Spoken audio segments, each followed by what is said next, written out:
"How much did your mother leave you?" Larry asked me bluntly right after my mother's funeral. I couldn't believe he said that without even a word of sympathy for me. He must have thought the inheritance was already in my account because he saw me with the bank book, but that was just wrong. "It's about $2 million, I said. $2 million, that's it," Larry replied, smirking in a way that made me feel uneasy. "Well, even after taxes, there should be hundreds of thousands left." I didn't like his reaction at all. His nasty smile made me uncomfortable. I didn't know what he was planning, but I was sure things wouldn't go his way. The next day, Larry quickly started his plan, but his shallow thinking was going to cost him everything. He just didn't know it yet. My name is Sarah Taylor. I got married through an arranged marriage when I was 19 to Larry, who works for a company. He is 3 years older than me and is the oldest son of the Owen family. However, despite being called the oldest son, his younger brother, Frank, left the house after graduating from university and hasn't been in touch since. So Larry was treated like an only child and was very loved by my parents-in-law. Honestly, I didn't want to marry Larry, but my mother came from a family that had been running a business for generations. I was in a position where I couldn't go against my parents' decision, so I ended up marrying Larry. He couldn't refuse the marriage either because his father was in business. We didn't marry out of love. It was far from a happy marriage. Unfortunately, we couldn't have children. Since we got married young, it was hard to accept that we couldn't have kids. I hoped that having a child would improve our situation, but even with hospital visits, it didn't happen. "Hey, barren woman, are the chores done?" At first, my parents-in-law, who used to treat me well, started calling me a barren woman after a few years.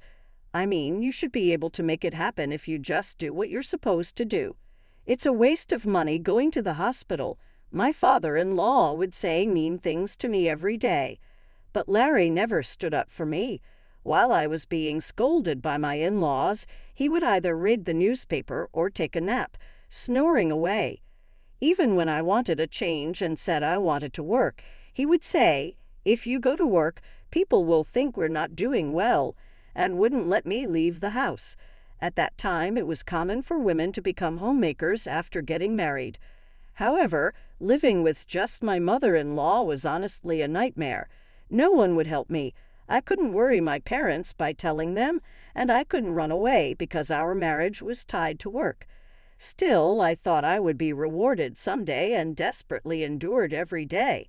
However, no matter how many years passed, the situation never got better. 19 years after our marriage, when I turned 43, my father-in-law died in an accident. That incident led to the discovery that his company had been avoiding taxes. The back taxes and fines depleted our assets, our property was seized, and the company went bankrupt. Although we kept the house, we had to let go of our comfortable lifestyle. I thought it would be hard for Larry, who was then 45, to find a new job, but my parents introduced him to one. Thanks to that, he quickly found work, but my mother-in-law became like an empty shell and aged rapidly. For a while, she didn't even have the energy to say mean things to me, which was a relief. But then she had a stroke and needed care. With this, I truly lost any hope of having a child. I was already 43 and somewhat giving up in my heart, but this became the real turning point for letting go. Larry, as if it were only natural, pushed the care of his mother onto me. On his days off, he would lounge around just like before. "Larry, I wish you'd help with your mother's care sometimes," I gathered my courage and told him. One day, even if it were just on his days off or even for one meal, if he could help, it would mean so much to me, I said. But Larry frowned and replied, I'm working, you know. Let me rest on my days off." Larry just didn't seem to understand. I don't really have what you would call a day off. After Larry's father's company went bankrupt, my parents started worrying about me. They finally said, "Come back home." But what would happen to his mother if I left? Now we have a caretaker come once a week, but I can't imagine having the money to hire someone every day for this house. Even though I was treated badly, I couldn't abandon her. It just wasn't in me to do that. Eventually, Larry started leaving the house early, even on his days off. He said he felt uncomfortable if he stayed home and relaxed. I heard through the neighbors that he started saying, "My wife won't even let me relax at home on my days off." He began taking solo trips, and the neighbors knew his mother needed care. Knowing this, yet acting as if he left all the caregiving to me, showed he didn't care about how others saw him. It was sad to see his mother, who loved Larry, being ignored by him once she got sick. Sometimes she would say, "It's because you're here that Larry won't come." But when I replied, "Should I leave then?" she would quickly go quiet. This went on for another 19 years. The long caregiving period finally ended when my mother-in-law passed away, reuniting with her husband. I was about to turn 59. I had no love left for Larry, but I had come to terms with many things. Leaving didn't seem possible, and I would probably spend the rest of my days in this house. Larry was diligent only in his work, and this was noticed. Even after reaching retirement age, he was asked to keep working as senior staff. This allows me to live the way I do now. We were never a close couple, but I'm thankful for this aspect. Our marriage wasn't good, but Larry never tried to kick me out. He probably thinks it's too late for that now. He still prefers being out of the house on his days off, so I've come to enjoy my alone time. I've even taken up pottery as a hobby. I've made friends at this age and am spending days that I can finally enjoy for the first time since getting married. But this seems to have annoyed Larry. "You're out playing while I'm working," he said. One day he even burned my bag. I used the bag for my pottery class, and Larry burned it in the yard. "What are you doing?" "Don't get lost in weird hobbies. Just do the housework," he said. My pottery materials and my pouch were still inside the bag. Even pouring water on it was too late. It turned to ashes. I was really furious. I thought it was too late for change, but I still had a long life ahead. The word divorce crossed my mind, but just as I was considering it, another misfortune struck. My parents suddenly passed away. My father died suddenly from an illness, and a month after his funeral, my mother also fell ill and passed away. It all happened so fast, and I was overwhelmed with sorrow. My brother Jack had already taken over my father's company, and with so many people at both my father's and then my mother's funerals, I ended up bedridden for about a week afterward. It must have been mental exhaustion. My friends from the pottery class were kind enough to check on me, but Larry mocked me, saying, "How long are you going to sleep?" I was tired after Mom's funeral, too, but I didn't sleep that much. It must be nice to sleep all you want without working. It might have been a valid point, but as words from a husband to a wife, it was really hurtful. The next day, I forced myself to get up and return to my daily routine. Since I didn't have the luxury to enjoy my hobbies anymore, it was a bare minimum life. But Larry seemed satisfied and didn't care about my feelings. Then, sometime after my mother's funeral, I remembered that the payment deadline to the funeral home was approaching and looked at the bank book. Jack was busy with work, so I had promised to make the payment on his behalf. However, Larry saw me with the bank book and came over with a sleazy smile. "So, how much was your mother's inheritance?" I was shocked by his words. He said this right after my mother's funeral, without a single word of concern for me. He must have thought the inheritance had been deposited because he saw me looking at the bank book. But surely that's unthinkable for a human being. I answered dully, "About $2 million. $2 million. That's it," he said, smirking with an unpleasant smile. "Well, even after taxes, there should be hundreds of thousands left. What an awful smile." I didn't know what Larry was thinking, but I was sure things wouldn't go his way. Without saying anything to him, I quietly put away the bank book. Finally noticing the mood, Larry spoke up. "Well, you've had it tough. You should rest early today." It was unusual for Larry to offer kind words, maybe because he felt awkward. Far from making me happy, it made me feel sick.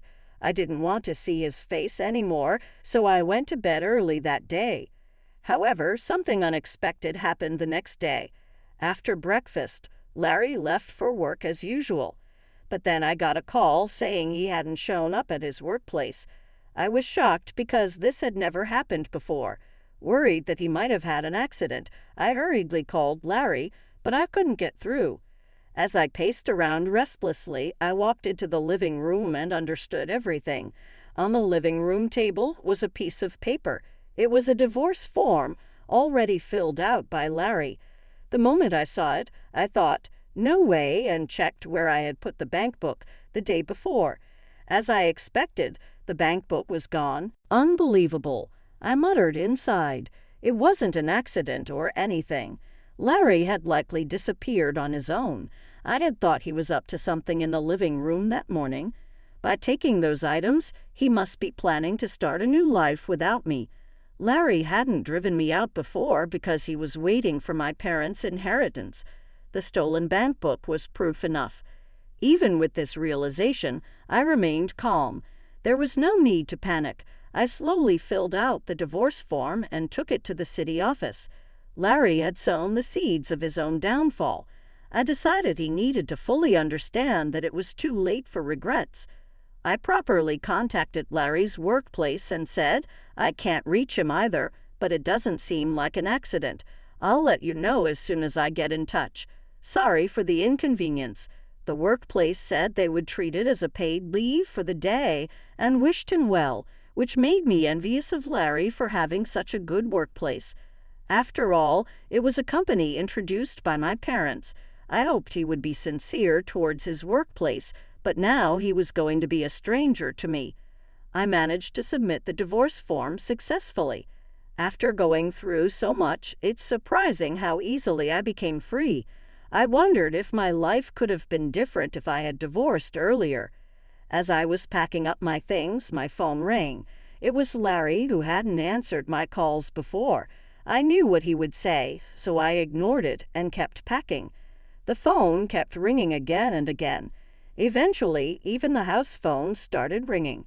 It was probably Larry, and it was so annoying that I reluctantly decided to answer it. "Hello," I said casually. Sure enough, I heard Larry's panicked voice on the other end. "Yes, I called because I was informed you hadn't shown up for work. You should contact your workplace immediately." "That's not the issue right now," I replied calmly. Larry interrupted me, shouting, "I can't withdraw the money." Hearing his voice, I couldn't help but burst out laughing. So he finally noticed, huh? I thought. He must not have realized because he stole the bank book in a hurry. "My ID, you idiot. Do you remember?" he commanded. "What? No, don't you remember? It was in the bag for my pottery class," I answered, still laughing. Larry sounded flustered. "Then this ID, isn't it expired?" "I wouldn't know. After your mother passed away, I repeatedly asked you to take care of the paperwork. I went to the bank for the procedure, but they said it couldn't be done because I wasn't the heir. So the bank book was left untouched with just a few dollars remaining. Don't mess around. You have to properly organize things for someone who's not here anymore, right?" Larry complained. "You said you'd take care of it eventually, so keep it in mind." "Don't blame me then," I replied. "What am I supposed to do with this bank book? What to do or not to do unless I go to do the paperwork? There's nothing that can be done about it," I continued. As I spoke, Larry kept complaining, but I didn't feel like replying and fell silent impatiently. Larry seemed to have gone back to the bank, explaining the situation to the teller. "I accidentally burned the ID. Can't anything be done?" "Maybe by proxy." Larry's voice crackled through the phone, and I heard the troubled voice of the bank teller, too. I questioned his words. "Larry, what are you talking about? You know you can't do anything like that as a stranger, right?" "Huh. The divorce papers were properly processed just now. Thanks for the preparation. "Bye," I said firmly, stating what I wanted to say, and hung up the phone. I was sure the bank teller heard my last words, too. By now, Larry must either be pale with shock or red with anger. Just imagining it made me laugh. Knowing I had to leave the house before he returned, I quickly packed my things and departed. My destination was my family's old home, which had sat empty since my parents passed away. I had inherited that home as well. My mother's assets from running her company totaled $15 million. However, inheriting a large sum of cash wouldn't be safe if Larry found out, especially since we had no children.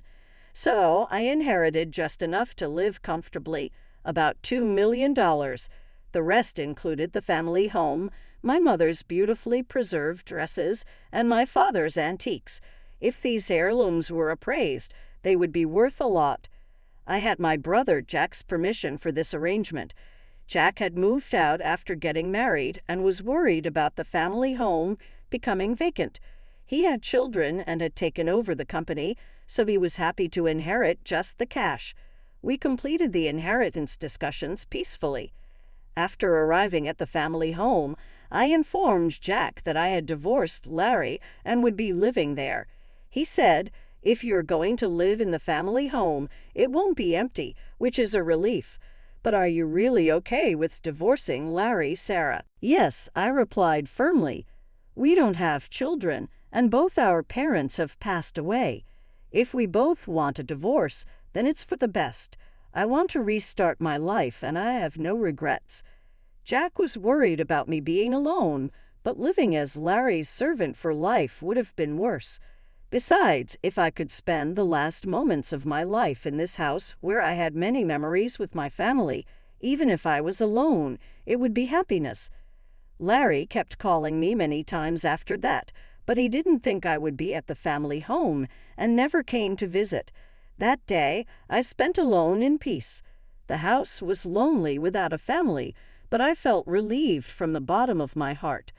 The next day, I finally gathered the energy to go make a deposit. The bank book was with Larry, and it was a bit tiresome to retrieve it. I decided to go around 5:00 a.m., assuming Larry would be asleep. When I got home and opened the front door, the smell of alcohol hit me. Wow, I couldn't help but grimace at the smell. Entering the living room, I saw beer cans scattered all over. My bank book was torn and left on the table. "This is terrible," I thought to myself, gathering up the pieces and putting them in my bag. I also packed a few clothes and returned to my family home. Then I headed to the bank. As I approached the entrance, I heard someone call out, "Sarah?" It was Larry. He had been waiting for me. "I noticed the bank book was missing, so I knew you would come here."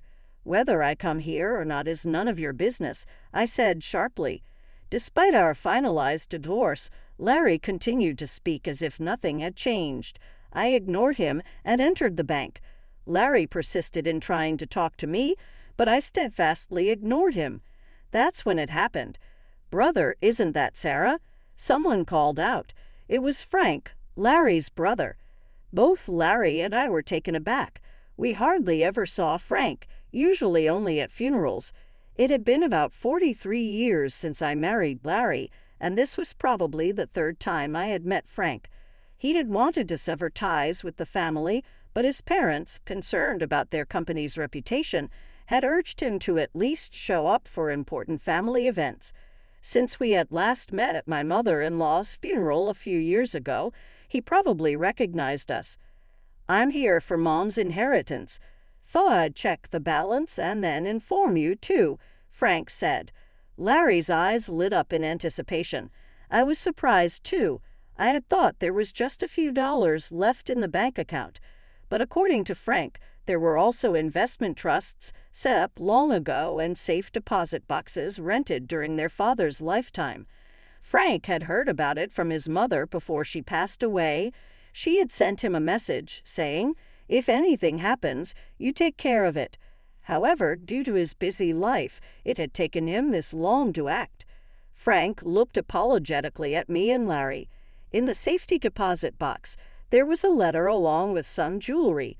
Mom said all her estate should go to Sarah, Frank revealed. I was surprised by Frank's words, but Larry looked even more shocked. Frank pulled out a letter from the documents he had with him. I recognized the stationery because I had bought it for my mother-in-law.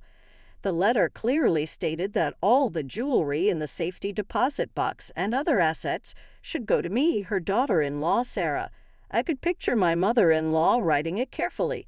I remembered asking her if she needed the letter, but she had coldly replied, "It has nothing to do with you." Maybe she meant to write this letter at that time. I covered my mouth in surprise. "Sarah, you've been taking care of everything on your own, right?" Frank said, despite the harsh things my mother-in-law had said. She was sorry and wanted me to handle the estate. She knew that if she told Larry, he would probably try to keep it quiet. Next to me, Larry's face turned red, and he started trembling. Well, I never intended to inherit anything, but as the legal heir, I thought I had to handle it. It's just a matter of changing the name to Sarah, so that shouldn't be a problem for you, right, Larry? Frank said casually, not knowing about our divorce. Later, I was called to the bank counter. Larry, without any purpose, just sat in the lobby, lacking the energy to follow. That day, I completed the rice once of the bank book and the transfer for the funeral home. "I'll be going ahead, Sarah. I'll contact you again," Frank said, leaving Larry and me behind in the bank. Safely back home, Frank contacted me again later, explaining that Larry had protested, saying such a letter was invalid. But Frank convinced him, saying, "Respect Mom's wishes." However, unable to satisfy Larry, Frank visited a lawyer for free advice. Although the letter couldn't be recognized as an official will, the lawyer suggested that settling by discussion would be more cost-effective than hiring a lawyer. Larry agreed to inherit the house. The investment trusts weren't worth much, and Larry reluctantly gave up on those. In the end, I formally received my mother-in-law's estate. Larry argued with the lawyer, insisting, if Sarah gets Mom's estate, I should get it from my mother-in-law. But that was a different matter. It was embarrassing. Even the lawyer scolded him. Larry couldn't accept it and finally tracked me down at the family home, showing up at my doorstep. I was wrong. "Let's start over," he begged, realizing he couldn't get anything. He knelt at the doorstep, pleading for reconciliation. "Start over? There was never any love between us to begin with," I replied, feeling free to speak my mind for the first time.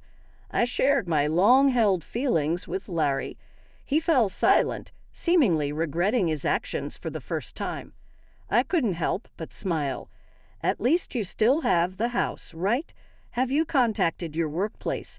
If you're so desperate for money, you better work hard and not lose your job," I advised sternly. After saying that, I closed the door. It was finally over. The bank book held assets left by our mothers, and with this, I could surely live comfortably from now on. However, Larry continued to be absent from work without informing his workplace, which led to his dismissal. I had warned him. Without even his passion for work, what was left for him? Maybe his hard work wasn't out of responsibility, but to maintain his dignity. Now, without anyone to show his dignity to and missing the easy money he thought he'd get, it wouldn't be surprising if he felt he had lost his purpose in life. Even though I was concerned for someone I had spent years with, that was it. I had no intention of helping him. "I truly apologize for the trouble caused to you, Sarah. It's really regrettable," Frank said. He was the only one who apologized and told me I no longer needed to deal with Larry. Realizing the family's issues early on, Frank had left home young and was probably living happily now, without involving himself in that home. Larry had become a recluse, but at his age he could probably live on his pension. Wanting to start over showed he had some courage, at least, but he should try starting over on his own. I began attending pottery classes again, and my friends were delighted with my return. I hadn't realized how enjoyable it could be to spend time just for myself at the pottery class. I even met someone wonderful. Though I had sworn off marriage, being with someone who loves me might also be a form of happiness. Rather than being alone forever, it might be better to embrace new beginnings. It might feel too late, but just like with the divorce, it's never too late as long as you're alive. Anyone can find happiness, no matter their age.